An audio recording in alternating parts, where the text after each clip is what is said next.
Have you checked the children? Use your little match sometimes. Hi, I'm Chucky. Wanna play? Sometimes that is better. You're gonna need a bigger boat. Hey everyone, welcome back to the horror show. I'm Cecil Laird. Marcia Parker. Robert Duell. Jaime and Fuego? And I think this is going to be probably the earliest review you see from the new set. So welcome to the new set. There's going to be a couple of different adjustments. We'll probably have a few more things up on the wall at some point. But this room has basically 6 sets within it. So look forward to a bunch of different backgrounds going forward. But guys, we are here to talk about a brand new release that just dropped on VOD, and it is done by director Bryan Bertino. Now, this guy has done a few movies in the past. The ones that we've talked about on the channel are The Strangers and The Monster.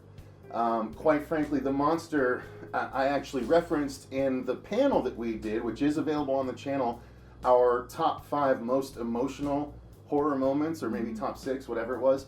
The Monster was definitely one of mine. And Bryan Bertino knows how to make a horror movie, and this one is his newest venture. He also did one called Mockingbird, which I haven't seen yet. And he scripted the sequel to The Strangers. He didn't direct it, though. True. But guys, I gotta say, and I know a little bit of how Robert and Fuego feel. I don't know how Marcia felt, except for one question that she posed while she was watching it. In the group, presumably. So I can guess what her thoughts are, but I'm going to press forward regardless and say I really loved this movie. This is definitely in, at least as of now, it's likely going to make my top 6 of the year for our end of the year list. I really enjoyed this movie. It is really, to me, it is Bryan Bertino's best movie, even though I think I personally prefer The Monster, because I'm a huge monster movie fan, and it is so effective emotionally with its story. This one is much more in the vein, and I'm not comparing it by way of quality, because it's not necessarily as good, but it's a totally different approach. However, the tone and the pacing is quite similar to Hereditary, in my opinion. It's of that sort of ilk. I could see this easily being an A24 movie, for sure, in some respects. You know what I mean? So, and maybe that's very appropriate for Marcia's thoughts. But guys, I loved it. The only thing I thought was maybe a little bit weak was the very end, but it still was such an effective ending in that I was like, oh, okay. I gotta say, I loved this movie. Marcia? Yeah, not so much. Okay, that's what I was gathering. Art is subjective. But no, there was parts of it that I found very interesting and very well done. And it did venture on the A24 artsy side, but it did have 3 acts, so I appreciated that. Fair enough. I did appreciate that. And stuff actually happened. Things in each act. happened, Yeah. yes. There was a beginning, there was a middle, and there was an end. Hooray! Hooray! They did it. It was a complete movie. And there were some really interesting things I thought that were kind of like, oh, I wasn't expecting that. But overall, I was like sitting there going, I think Cecil's been hanging out with Fuego for way too long, because this is high on the Fuego meter that I'm reading, and I don't know what your opinion on it was, but I mean it wasn't bad, but I was expecting something a little, when you threw Hereditary out there and that you were terrified and you were watching at night, and I was like, up a little bit. I was like, man, I'm ready to get scared. I pulled Pete in, we're in my room, we closed, put on the blackout blinds, curtains, and we're sitting there like, ready for this. And I'm like, falling asleep. That's a bummer. That's a bummer. Oh, wait, what's happening? We'll see what the consensus comes to, but that's fair. That's fair. So it was very slow, very slow. Okay. Honestly, this was a very pleasant surprise. I had a lot of fun with this movie. The pacing at times was a little slow, but it helped just for the ambiance of the story, just that the darkness that was glooming over the family in this farm. I actually kind of really dug the hell out of this movie. This is one of those ones that actually going to stick out to me as one of my tops for this year. Wow. No, Crazy. seriously. Like, because, okay, so Maybe like, did we watch the right movie? yes, but, so here's the thing. right? So these two, how they're talking about the monster. Yeah. So I watched that off a recommendation from him. Yeah. I did not like that movie. This movie, though, I felt was better in I love you, Brian. in more regards. You and me, Like, buddy. I don't know, maybe though, like I was talking with Fuego earlier, a lot of it had to do with the mother. Mama Bear's really In that rough movie. in that movie. The mother told me, like, the character and just how much of a shit person she was really pulled me out of that movie a lot. Fair enough.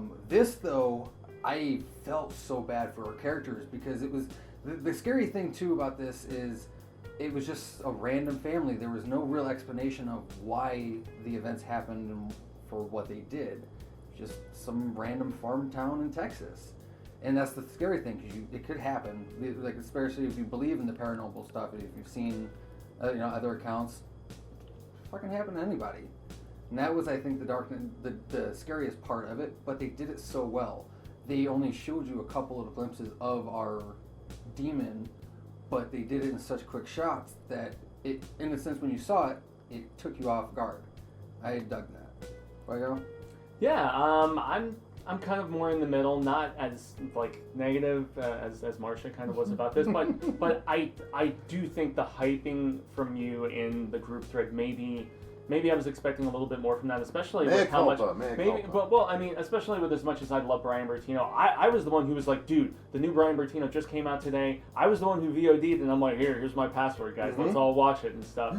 And I was impressed. I think more so than anything, from a stylistic standpoint, this was his most accomplished film visually that I've seen him do, and I've watched, obviously The Strangers and, The Monster and stuff like that, but this was visually a beautiful film. Some of the shot selection, some of the camera work, and also most notably, and I mentioned this to Cecil and Robert before Marcia arrived, this is a film that builds dread with its sound effects, and from just that sound design standpoint, like, if you're of the hearing impaired, this film is not probably going to be anywhere near as effective to you because I didn't it really builds. hear everything either. Well, you had to turn it up a lot of times because it was very quiet. I watched it with headphones. Yeah, so it was as perfect did for I. me. I also Maybe that was it because Yeah. I couldn't put it up too high because The baby. Yeah. Oh my god. With headphones, dude, it is Give it a rewatch. unnerving. Yeah. But at the same time, Unnerving. like the possession devil stuff is just not really my bag. It's less my either. bag too, and That's I fair. think that's why, and for some reason, Hereditary was almost like the exception to the rule for me with this sort of subgenre of horror. But I mean, so yeah, as far as from an accomplishment with like both visuals and sound and stuff like that, it built the dread very well. I enjoyed all the performances, most notably Marina Ireland, or Marin Ireland, Ireland, and yeah. then Michael Abbott. She was the Junior standout for me. as the brother and sister of the Yeah. of the story. Yeah, and just to piggyback on what Robert was saying, though, it kind of continues that theme of the strangers of like, why is this happening? Well, because you were home. It's like, Yeah. you don't have to have an explanation for why horrible things happen. To He was a people good man. Why is it happening to him? Yeah. Because it is. Sometimes bad things happen to good people. Exactly. As they say, just because you don't believe in it doesn't mean you don't believe in Mhm. it. Yeah. So yeah, liked it but didn't love it, I guess is what I'll say. So story-wise, this film starts off with you see this farm and there's this older woman taking care of her husband who is bedridden on an oxygen tank, and it's a little bit sad, and she's having issues. She's seeing things and pausing and looking at nothing seemingly and talking to no one seemingly, and suddenly her son and daughter show up in order to help because they know that she's been struggling with the fact that their father is having this issue, so they show up in spite of the fact that she said don't come. And when they show up, they see that she has become essentially despondent.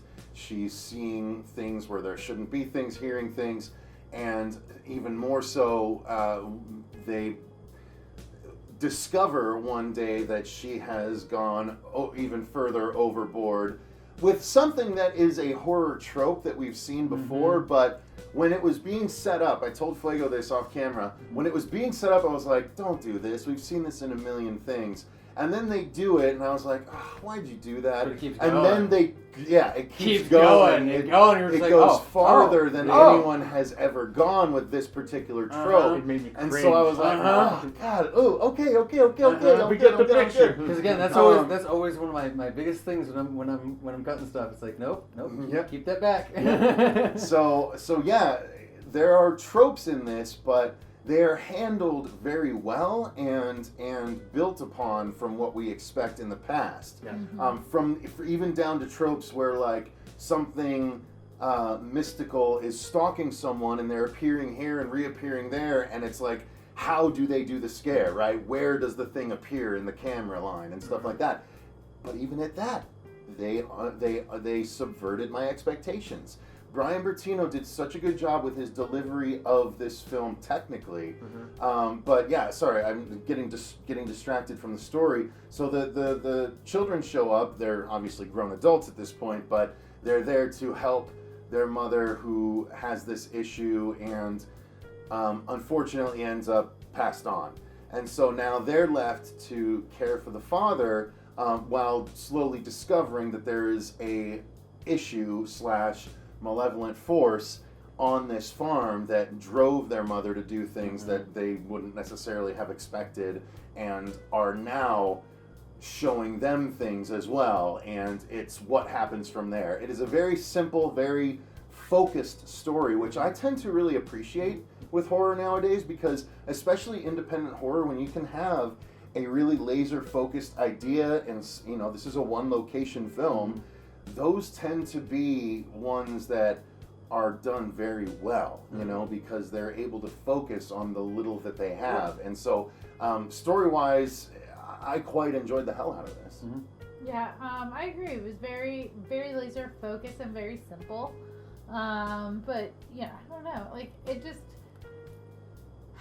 because it was so slow, and to me, it felt like I knew what was gonna happen before it happened, and there were some things that did surprise me. Like, oh, okay, I didn't know I had a feeling something was gonna happen, and I didn't know they were gonna go in this direction versus another direction they could have gone.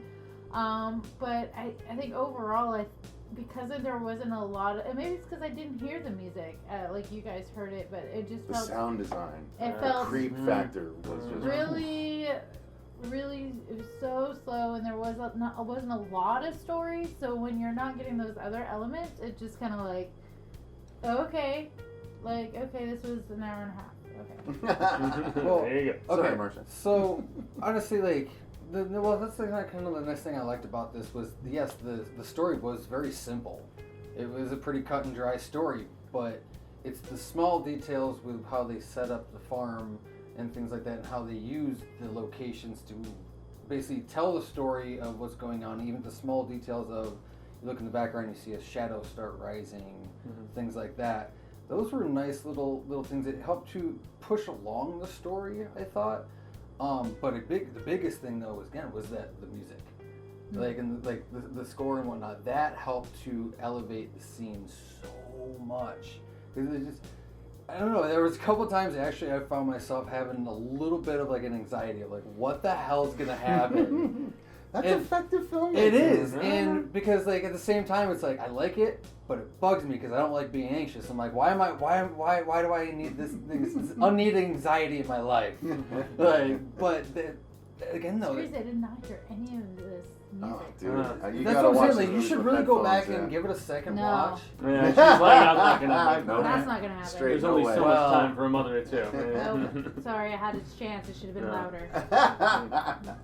Well, so I'm gonna play. Yeah, go for it. Sorry. Yeah, I I'm didn't gonna mean play to devil's cut you off. advocate then, and kind of side at least a little with Okay. Marcia, and the fact that if we keep returning to the fact of how important these technical aspects were, the shot selection, the stuff dwelling in the background, all these different things, I feel like that does show that the story was maybe a little more cookie cutter and was just a little more by the books. And I know you said it subverted expectation and so on and so forth for me, but or for you, for me it didn't do a lot that I was surprised by. But once again, it was just very effectively telling a story that I've definitely heard before.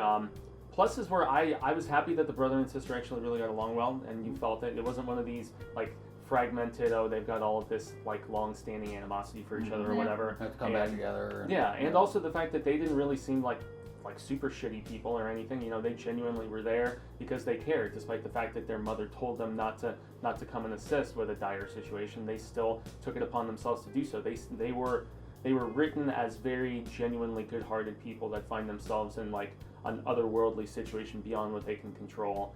And when Gregory from The Walking Dead showed up as the priest, I liked that little bit. It was kind of a smaller role, but just the writing and how they handled him and the phone call that happens thereafter. That was one of my favorite beats in the book, and also where he shows up in the middle of the night. That's maybe one of my favorite scenes of the film, aside from one that involves a shotgun. But other than that, I mean, it's very pretty to look at, and it was nerve-rattling based on all of the stuff that it did from just a sound standpoint for me, more so than anything. So yeah, we've kind of touched on the technical aspects, the sound design, the camera design, the cinematography of it all was really well done. Yeah, I agree with that. Effects-wise, I think that was really well done. Also, especially one scene where you get the big pasture reveal. Yeah, Yeah. that was So cool. intense. And I love the reaction of the brother. We're just like, God damn it! I It's just personally though would how have frustrating liked to this whole see thing more would be. of a practical effect on that shot. As opposed to For the that heavy like scene. Okay. That's one kind of thing. There was I'll some nitpick practical on that there. thing. Okay, fair enough. But yeah, like for what little practical and effects we did have, they were effective. They were nice. That, like I said, that's that one little nitpick. Okay. Is that the CGI slaughter scene? I like the I aerial thought shot. It was I felt cool. like- Don't get me wrong. It was cool, but I like the setup I like my too. practical. Yeah. I do like the setup too, and like you just see this little goat That come was up sad. and he's missing a Oh, He leg. starts coming yeah. back and all Yeah. You're up like, and shit. what is this about? And she's Uh-huh. like, what the fuck? Yeah. Yeah, and I like the aerial shot because it showed like the scale of the Right, carnage. exactly. That's So why like I you're liked not it. like, oh, here's like a That couple. was like no, it's 30 like things of goats or whatever. Mhm. no, it's like Oh. 100 of. It was like it had to be like 100 goats. So it's like the whole flock. It was It was a lot. It was a lot nonetheless. Yeah. Whatever it was, it looked like a lot. More than 100, less than 1,000. Yeah.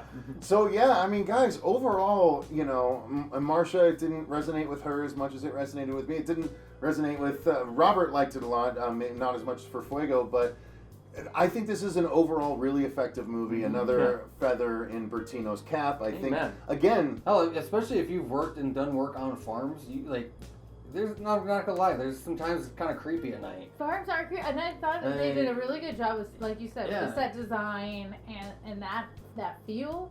But overall, I didn't feel it. Because And honestly, didn't- eventually, I want But I'm a to do story some person. goat farming. So this actually kind of hit me a little harder. Dude, that Like, the rope line with the things on it, the Yeah. amount of times that was used for effective scares was like just impressive to me. Like That is true. I don't know. But I I like don't know. So. It didn't scare me, but I was like, oh, okay, I see what they're doing here. there's So I just that guess- quick shot of noise though that kind of take it back. One thing we know for sure is that if we're going to recommend this movie, definitely I recommend watching it with headphones Or if or you got a like, really good sound. Yeah, if you got a sound badass system, like yeah. sound system, like yeah, and crank you're that not going son to of a wake bitch up kids and stuff by watching it. Yep. Definitely, I recommend, and you guys alluded to something I remember to admit to at the beginning, but when I watched this, I was the first to watch this. Fuego was like, yeah, Bertino's thing, and I'm like legitimately so into this guy that I was so ready to watch it. I was the first to watch it, which is why I was like, this movie's freaking me out. And then I messaged because I started to watch it at night. Yeah. I got through the first hour of it at night,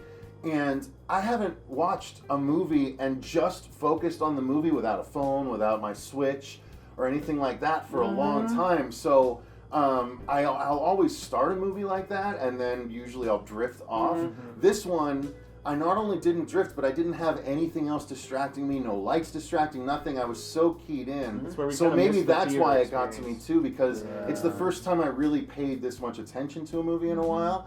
But it was, I told them, I was like, I've gotten goose flesh no less than 5 or 6 times through this whole movie. And I was like, I can't finish this tonight. I'm going to finish it tomorrow. It's too much for me at night right now. Yeah, and that's why I'm like, oh, great, I'm ready. Yeah, so I was I haven't had a excited. movie like that in a while, but it was really getting to me. There was a lot of times where I was like, God, and I'm just like kind of like looking behind me in the new studio, in the new green screen room over there, and I'm just like, I'm good. I'm good for tonight. I'm good. I'm gonna throw on That's some where you were Primal. watching it, was that- Yeah, I'm gonna throw on some Primal and I'm gonna go to sleep. Because And then I finished it Gotta in the think some morning. happy thoughts again. You know? But when I finished it in the morning, I still got goose flesh a Yeah. couple of different times. No, it definitely was because I ended up don't know. watching it this like getting to it. Woo, easy Oh, killer. it was the Trident. It always goes. Okay. But yeah, no, I ended up watching it this morning. Even still, it had a very effective creep factor, and it doesn't happen very much nowadays. I need And I'm like, personally, this is a nice thing because I'm like, I need a like my story. paranormal stuff, but I'm very picky on the paranormal. Yeah. Yeah, I am too. It's gotta have a story. But but that's I don't know. There's even still some like with this how simple the story was, it still felt effective enough for me. I have to jump in and And say I think that it was more on the background aspect of it. Maybe. I was watching it with my lady, and she was like, "This movie's so scary, I can't even finish it." She like got up and went out of the room, and I know I'm really desensitized to this sort of stuff too, so maybe that has something to do with it. But she was unnerved, and I'll just lastly say, even though I didn't love it, I give Bertino mad creds for none of his movies being anything like each other. Mm-hmm. They've been all drastically different. Yeah, so, Home Invasion, Creature Feature, and now like crazy Devil. supernatural horror. Yeah. Supernatural, yeah. It's the devil. So, well, and again, we need to watch Mockingbird, I think. Yeah, I think I need to seek it out absolutely. at this point. Yeah. So, Was that before The Strangers? I think it was, yeah. I love So- it. I love The Strangers. That's the. I know, never it was your watched- favorite one. I never watched Monster. Did you watch The Strangers too? Because he wrote that. I think but so. he Pray at didn't- Night. Yeah, Pray at I Night. think it did. That pool scene, yo. Everyone talks about the pool scene. All right. That's going to do it for our review of The Dark and the Wicked, you guys. If you've watched this, let us know what your thoughts are in the comments down below. If you haven't seen it, did this review sway you one way or another? I'd be very curious to find out. If you enjoyed the review, click the like button and subscribe if you don't mind. Make sure you don't miss other reviews going forward. There's going to be a lot more we do on this new studio. In fact, we're about to record a few more things just now. So thanks very much for watching. I've been Cecil Laird. I'm Marcia Parker. Robert Duell. And gracias, Jaime, Fuego. And remember, stay scared.